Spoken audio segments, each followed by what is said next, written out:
सीमा को तारीफ शब्द पता ही नहीं था। घर के सारे काम वह एकदम सही सही करती थी। खाना बहुत स्वादिष्ट बनाती थी, लेकिन फिर भी आज का खाना अच्छा था बहू, ऐसा उसकी सास कभी भी बोलती नहीं थी।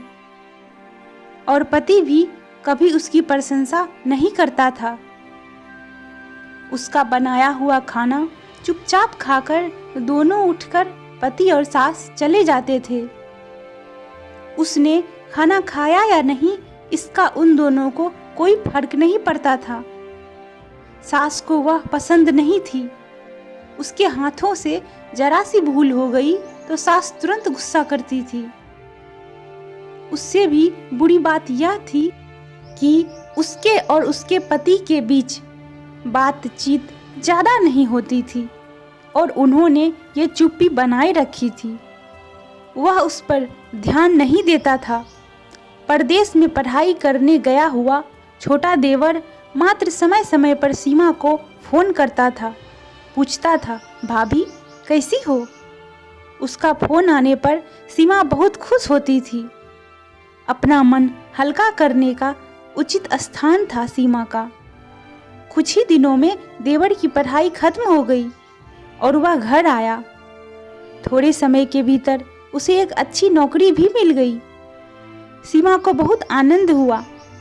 नौकरी लग जाने के बाद उसकी सास अपने छोटे बेटे की शादी के लिए बातचीत करने लगी, पर देवर को एक भी लड़की पसंद नहीं आती थी।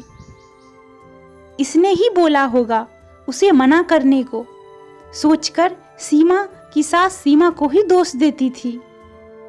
सीमा को चिंतित देखकर देवर ने अपनी माँ से कहा, मैं एक लड़की से बहुत प्यार करता हूँ, मैं उसी से शादी करूँगा। उसने जिद की। देवर जी, यह बात पहले बतानी चाहिए थी ना। सीमा ने ये बात अपने पति के कान पर डाली। इस बात पर उसने थोड़ी किटपिट की, लेकिन लड़की देखकर वह भी तैयार हो गया। सवाल बचा सास का, अपने छोटे बेटे का मन कैसे दुखाएगी वह। बाद में उनकी भी हाँ हो गई। सीमा को बहुत खुशी हुई। उसे लगा एक अच्छी सहेली आ जाएगी अब साथ देने वाली, दिल के राज बताने के लिए। पर कैसी होगी छोटी देवरानी? रस बस जाएगी हमारे साथ और इस घर में, या वह एक अलग दुनिया बसाने पर जोड़ देगी देवर जी को? इस विचार से थोड़ा टेंशन में आ गई थी सीमा। कुछ दिनों बाद सीमा की छोटी देवरानी चौखट लांग कर घर में आई। देवरानी ने घर में आते ही सारे घर की जिम्मेदारी अपने हाथों में ले ली। अब सास ने अपनी छोटी बहू की ज़्यादा ही तारीफ करना शुरू कर दिया। उसे माँ जैसा प्यार करने लगी। यह देखकर सीमा की आंखों में आंसू आ जाते। वो सोचती, मैं भी तो यही काम करती थी, फिर मेरे साथ ही क्यों ऐसा बर्ताव? अब थोड़े दिनों बाद छोटी देवरानी पूरे घर पर राज करेगी और फिर मेरी जगह वहाँ पर कोने में होगी। अपने ही विचारों में खो गई सीमा। सीमा के भाव समझने पर छोटी देवरानी सीमा के हाथ अपने हाथों में लेकर बोली, दीदी मुझे सब पता है, मुझे अपनी छोटी बहन समझिए। देखना बहुत जल्दी सब ठीक हो जाएगा। छोटी देवरानी ने पूरे घर की जिम्मेदारी तो ले ली, लेकिन कामों में कुछ न कुछ बार बार भूल करती थी। फिर देवरानी सीमा के पास जाती और मदद मांगती थी। ऐसा रोज ही होने लगा। यह देखकर सास लेकिन गुस्सा हो गई। मेरे रहते हुए वह छोटी बहू बड़ी बहू को क्यों पूछती रहती है? फिर सास भी रसोई घर में आकर चार काम शुरू करने लगी।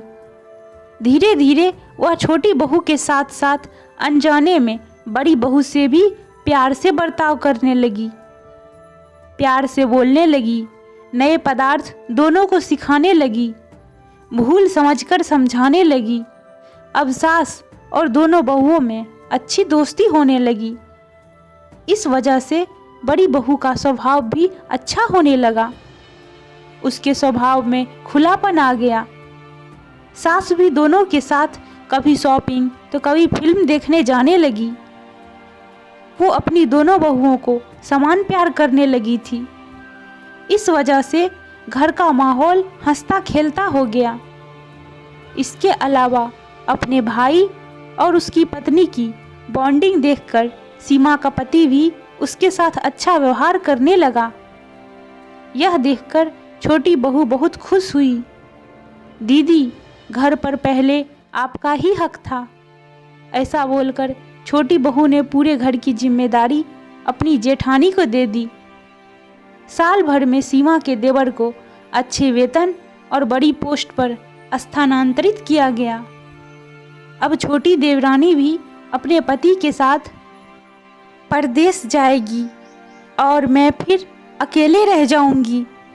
इतना ही नहीं, इतने सालों बाद सास का व्यवहार जो इतने सालों बाद बदल गया था वो फिर से वही हो गया तो? इस विचार से सीमा डर गई। देवरानी को सीमा की इतनी आदत नहीं थी। उसे दुख हुआ कि यदि यहाँ रहना पड़ा तो उसे अपने पति से दूर रहना पड़ेगा। सीमा के देवर की जाने की गड़बड़ और देवरानी के टेंशन होने के कारण सीमा सोच में पड़ी। अंत में उसने देवरानी को पूछा तो देवरानी ने जवाब दिया, दीदी, मैं सारा दिन नए स्थान पर अकेली रहूंगी, उससे अच्छा यही हूँ। आपके देवर को बोला है, मैंने शनिवार और रविवार की छुट्टियों में आप यहाँ आ जाया करें। मैं भी उनके साथ जाया करूँगी बीच बीच में थोड़ा बदलाव के लिए। उस पर वह बोलते हैं कि 6 महीनों में वापस यहीं बदली करा लूँगा मैं। अपने पति की नकल करके देवरानी बोली और छोटी देवरानी भी हंसने लगी। अपनी आंखों में आंसू पोंछते हुए सीमा बोली, छोटी, यह दिन वापस नहीं आने वाले। जाओ तुम अपने पति के साथ, उसके साथ भी तो कोई होना चाहिए ना। दीदी, आपने मुझे बड़ी बहन का प्यार दिया, वैसे ही भैया के रूप में एक बड़ा भाई मिला। यह भरा हुआ संसार छोड़कर मैं कैसे जाऊं?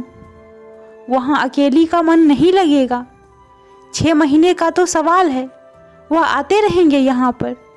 यह सुनकर सीमा ने अपनी देवरानी को खुश होकर गले लगाया।